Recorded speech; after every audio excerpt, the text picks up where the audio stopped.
Hi, everybody, and welcome to Chapter One of Victimology.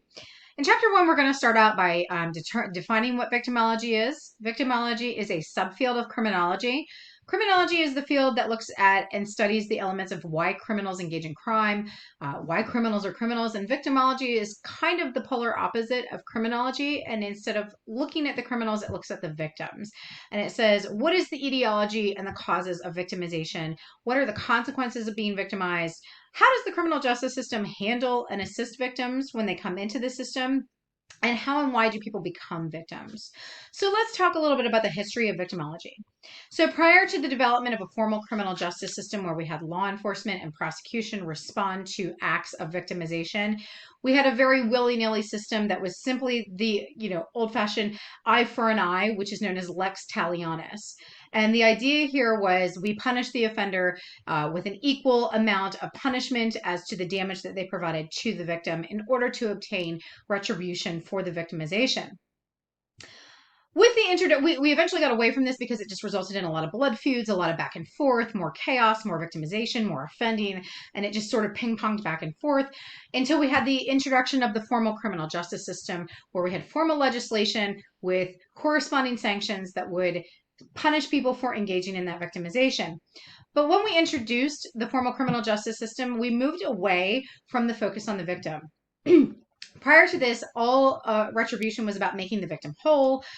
But when we introduced a formal system, it became more of a focus of the offender offending against society rather than offending against the individual.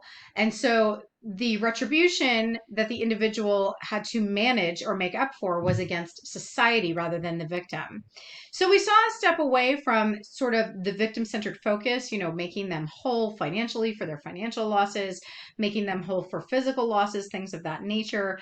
And there was this step into paying fines to the state, paying restitution to the state rather than the victim. The victim ended up becoming secondary. Because of this shift in focus for victims, in the 1940s, we saw the development of the victims' rights movement. And the idea here was to bring the focus back to the victim rather than focusing on the system and society. It needed to, the issue, the outcomes needed to focus on the harm that was done to the victim and fixing those harms. And that's what the whole sort of thesis of the victims' rights movement was. Early research into victims viewed them very differently than we currently view victims. It didn't view victims with a lot of sympathy. Rather, it really heavily focused on the culpability of the victim. What did the victim do wrong that created this circumstance? Certainly, we've come a long way from there, right? We don't look at that. Now we have a term for that. We call it victim blaming, and we've stepped well away from that perspective. But early perspectives on victimization look to develop and determine what role the victim had. So there were three specific areas that we wanted to know. The first is victim precipitation. And victim precipitation is going to be the extent to which the victim is responsible for their own victimization. So for example, somebody's physically assaulted at a bar. The old perspective would look at the victim and say, how much alcohol did you have? Did you mouth off to that person? What did you do to contribute to the exchange that resulted in you being assaulted and you being harmed? The next is victim facilitation. And victim facilitation occurs when a victim unintentionally makes it easier for their own victimization. So a good example there would be, you leave your car keys in your car, you run into a gas station for a cup of coffee, and you come out and someone has stolen your car. We would call that victim facilitation. You made it easy to be victimized. The next is victim provocation. And victim provocation is when an individual engages in behavior that provokes another person's engagement in a crime. So, for example, someone is walking down the street, they're getting mugged. The individual getting mugged pulls out a firearm. They shoot the person trying to mug them.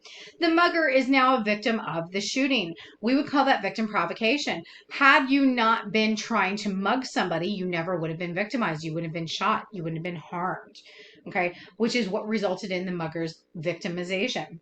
I want to talk about some early theorists regarding victimization. The first is going to be a guy named Hans von Hentig, and he developed what we call the victim-offender dyad. And he was the first person to argue that when we look at victimization and when we look at crime, you have to look at the victim and the offender as one entity, not two individuals doing different behaviors, but it's one entity, the two individuals behaving as one exchange. And he, along with defining this victim offender dyad, he identified the different elements that increase an individual's likelihood of becoming a victim. So the first is just being young and engaging in risk-taking behavior. The second he defined as being a female and having female ignorance. Not sure that I agree with that one, by the way. Just telling you what he said. The third category is being old and having some ignorance of certain social issues that make you more vulnerable to being victimized. And we see that a lot today with elderly populations being scammed online, being scammed via technology because they just don't have the same user ability and education as younger people who grew up with the technology. The next category he defined was being an immigrant. That when you're an immigrant, you're at greater likelihood for victimization. You have a weaker social status. You have an inability to possibly activate assistance from public agencies because you don't know about them. Maybe there are language barriers that keep you from being able to activate these systems. The next category are people who are depressed. Because of their state of mind, von Hentig said maybe they're lonely, maybe they're looking for companionship, maybe they're not aware of as aware of their surroundings, which all of these things escalate their ability to become victimized. The next category he identified was mentally defective / mentally deranged, people with mental illness, people perhaps with cognitive disability that can't perceive threats the way people without mental illness can perceive the same threats and make decisions accordingly to protect themselves. The next category is acquisitive. And acquisitive he defines as people who are either looking to have financial benefit and their greed might blind them to possible victimization, but also people who are maybe looking for companionship in relationships, want it so desperately that they ignore red flags of behavior that lead them to become victims.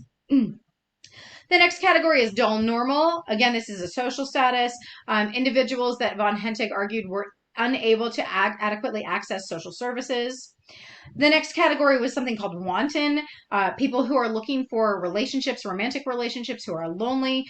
They may be, I don't want to use the term desperate, but very hungry for companionships, someone to spend time with, that they will accept anyone and anyone's behavior, which puts them at victimization risk. A very similar category is also the lonesome / heartbroken, people who have just been broken up with or divorcees, etc., are in a vulnerable state of mind emotionally and therefore may not, again, recognize red flags that they are about to be victimized. Tormentor. This is an interesting category, which kind of gets back to those early definitions, like a victim provocation, that individuals who provoke their own victimization through aggression to others, that you're picking on somebody, you're bullying somebody, you're mouthing off to somebody in a bar, you keep pushing, and eventually somebody strikes back, you get seriously injured, that you are provoking, as a tormentor, you're creating your own victimization. And Hentig's final category is what he called blocked, exempt fighting category. And these are just people he defined as people who make poor decisions and who therefore are unable to help themselves or seek proper help. Examples of this are going to be victims of blackmail, things of that nature, right, that set you up for becoming victimized. The next theorist we're going to talk about is a guy named Benjamin Mendelsohn, and he was an attorney, so he had a lot of experience engaging with victims. He had a lot of experience engaging with offenders, and he came up with a classification that emphasizes the degree of culpability. And what that means is, over time as an attorney, he had seen, varying situations where there was a degree of culpability between the victim and the offender, and he came up with multiple categories. The first one is going to be completely innocent, and this is going to be a victim who bears no responsibility for their victimization. They're victimized because of their nature. So, for example, children have no ability to, they have, or I should say, limited ability to protect themselves from victimization. They would be in the completely innocent category.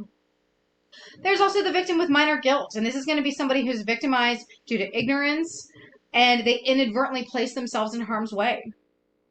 The third category is the victim is guilty. So the victim is guilty is somebody who the victim bears equal culpability as the offender. So somebody who enters a suicide pact, right? That you're both going to, engage in this activity, that you're equally culpable. There was equally culpable decision making that resulted in the outcome of this victimization.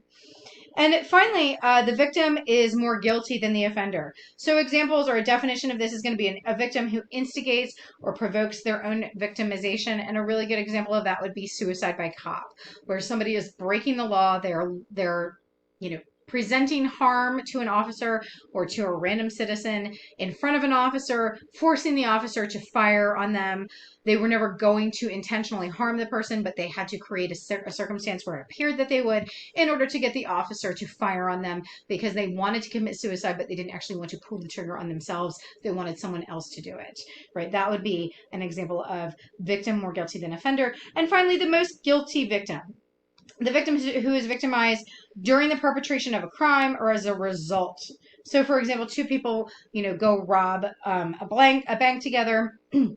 They had a plan to split the proceeds, and when they go to divvy up the money, one person kills the other to take all of the money. Right? That you are the more guilty victim. That had you not been robbing the bank, you wouldn't have been in the position to be killed by your, air quotes, partner who took advantage of the situation. Finally, we have the imaginary victim, and this is a victim who is not a victim at all.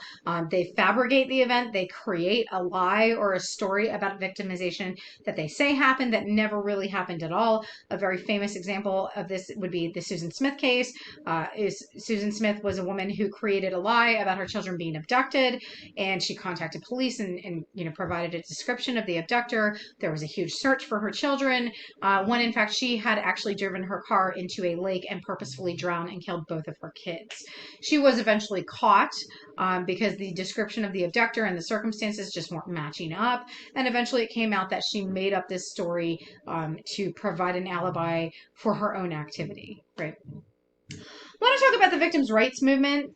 So in the 1960s, I told you we saw this introduced in the 1940s, but in the 1960s, the victims' rights movement really kicked up its presence because American crime was increasing and we saw more victims. So the victims' rights movement said we need to be more active. How was this movement born? Well, out of a couple of other social movements. So first was the women's movement. And the women's movement, was really there primarily to find equality for women, especially in the workplace. But it also championed women as victims of domestic violence and of sexual assault. And that was a carve out of the women's movement, saying that women are specifically targeted and, for this kind of victimization. They are subjugated, and that needs to stop. And it was this part of the women's movement that contributed to the uptick in the victims' rights movement. The civil rights movement also contributed in a great way. The civil rights movement advocated strongly against racism and discrimination. Sorry, that's my dog. She says hi. But it advocated strongly against racism and discrimination, both of which result in large quantities of victimization. And that strong and the successful outcome of the civil rights movement contributed to the strength of the victims' rights movement.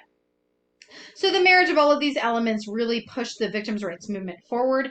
And this is when we started to see changes in the system's response to victims.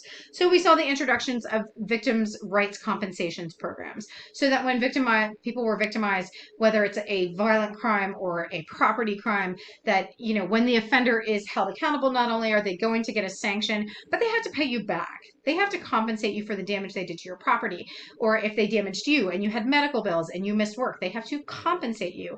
And the state starts gathering funds to provide compensation, that victims shouldn't be left not only physically harmed and out these items, but also financially harmed. Victimization groups and therapy were born. This is when we saw the introduction of these outlets for people to go to groups and say, I had this victimization experience. It's really inhibited my life and I need help, right? So that's when those groups were born. We also expanded the definitions of victims.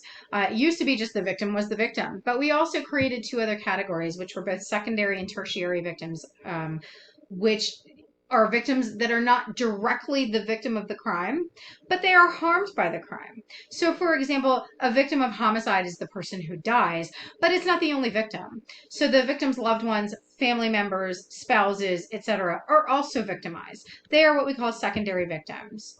There's also tertiary victims, and tertiary victims tend to be more institutionally oriented, more society elements. So, for example, when we have a homicide victim, that victim can no longer go to work, right? So that workplace is harmed. The contributions that they make in the workplace are harmed. That person is no longer earning money, and therefore they're no longer contributing to the tax base. So society is harmed, right? So we created or we defined those other categories of victimization.